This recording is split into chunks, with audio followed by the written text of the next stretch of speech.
there is a principle called Wu Wei.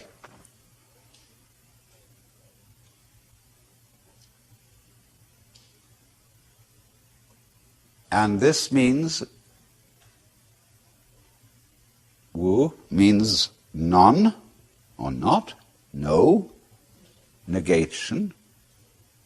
Wei has a combination of meanings. It can mean action, making, but the best translation I have found for it is forcing.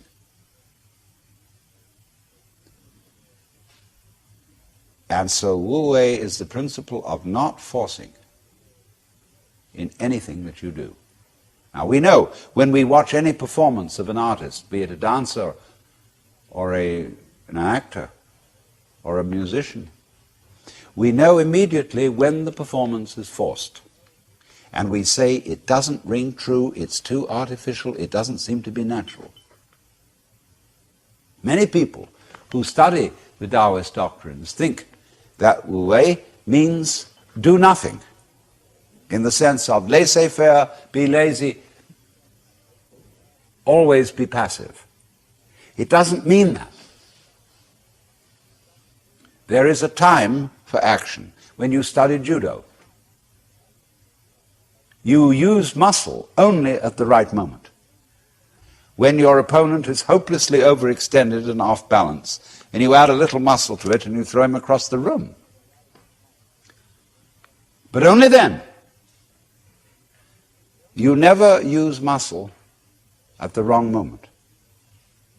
For as Shakespeare knew perfectly well, there is a tide in the affairs of men which, taken at its flood, leads on to fortune.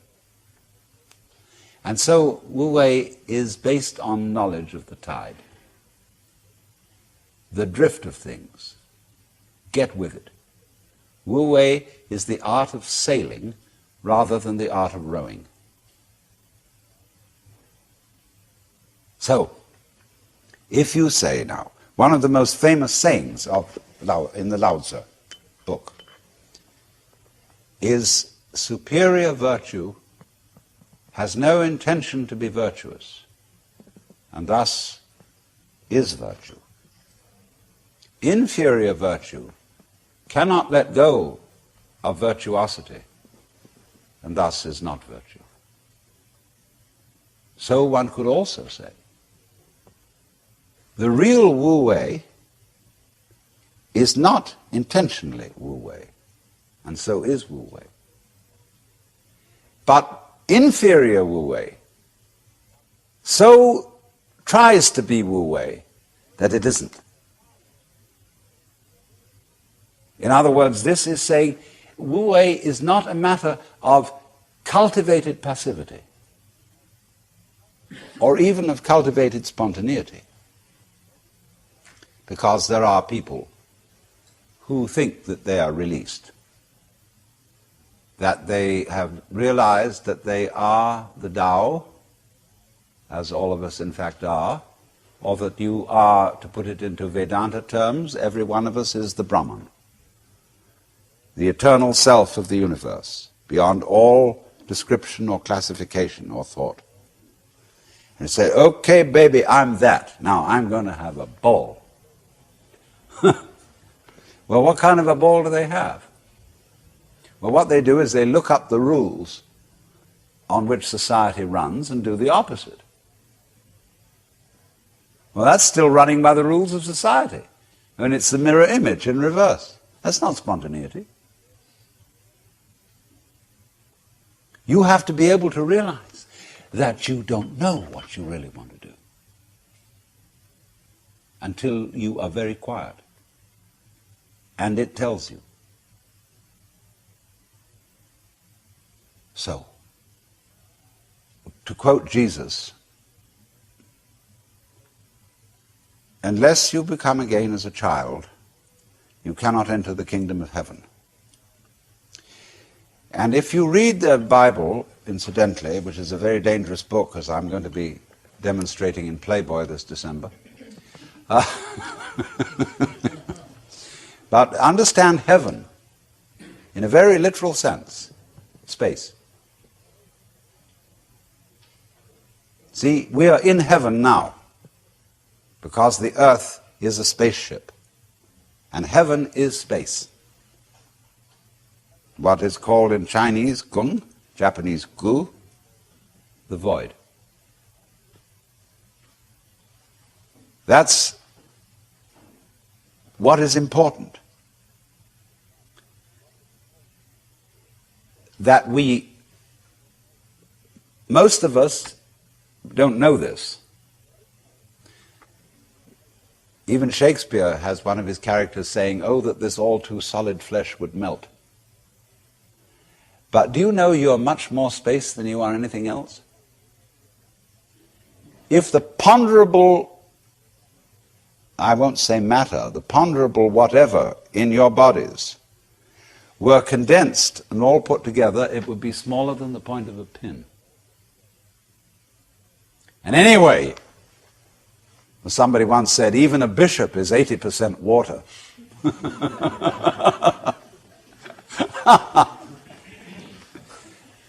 We are airy nothings.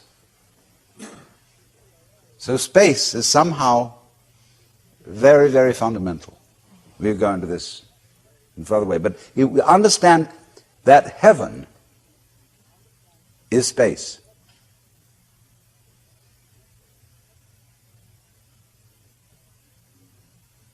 And all those references in those nursery rhymes that we learned as children, which were the hymns about heaven.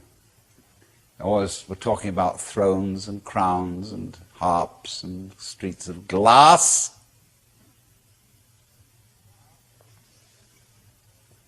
Crystals, transparencies, space. It comes down to space always. Space, which nobody can define, nobody can imagine, appears to be nothing, is the foundation of the universe.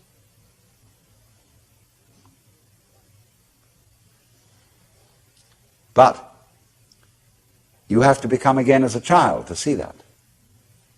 Now you go back to your childhood. What were the fascinating things? What's out there? What's beyond the stars? How long does it go on?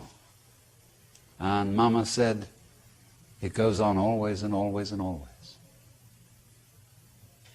The child wonders. He's excited that this is something that never ends. Then the child asks about time. How long ago is long ago? Well, the Bible says that in the beginning God created the heaven and the earth. Well, what did God do before he did that? Well, as one person said, he sat up thinking punishments in hell for people who ask silly questions. But still, that's only a joke. And the child thinks of God going back and back and back forever, with never beginning. So in the same way you think about death. Go to sleep and never wake up. Never.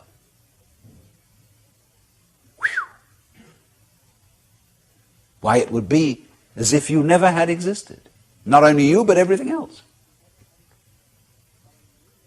Which is, of course, the way things were before you were born.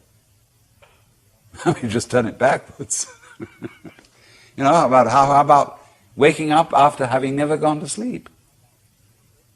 That's quite a thought. There's something fishy about it all. Ichthys, Jesus Christus Theo Ios, here, the fish.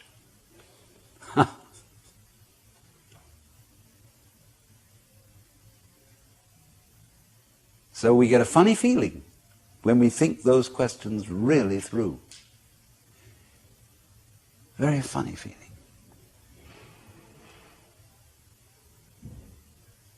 And children, you see, love to get into that funny feeling. Children do all kinds of weird things. They like to spin around as fast as possible, so they watch suddenly the whole ground goes tilting. They do this thing with their eyes, and they go,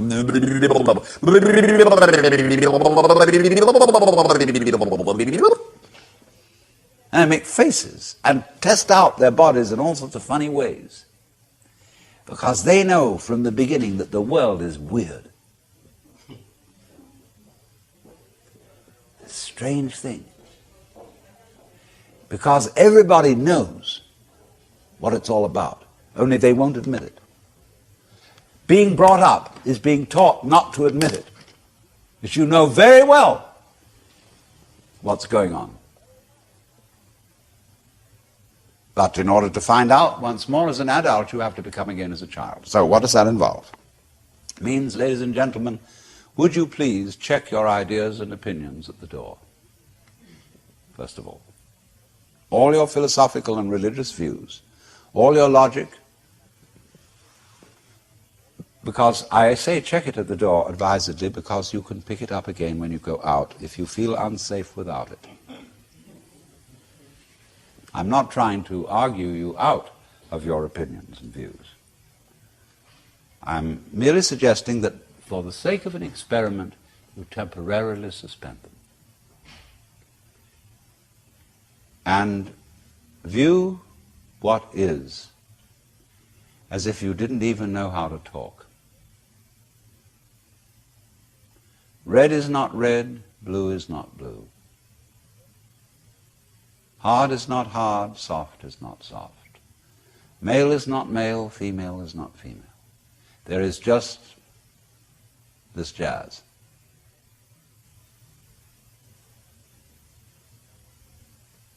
It will not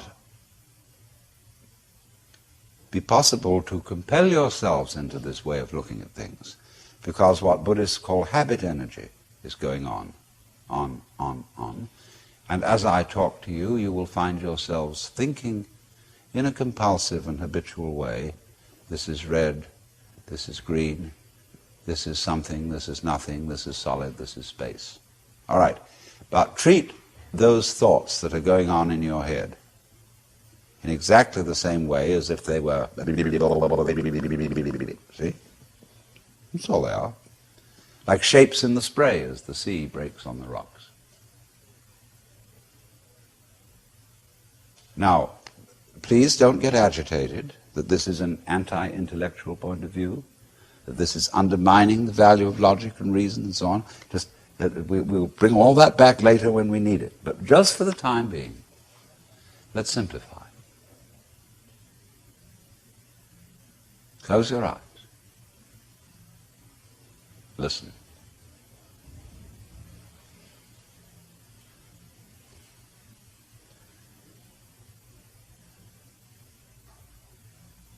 What is? What do you really and truly, honestly, hear? Don't name it. Just as if it were music. Classical music.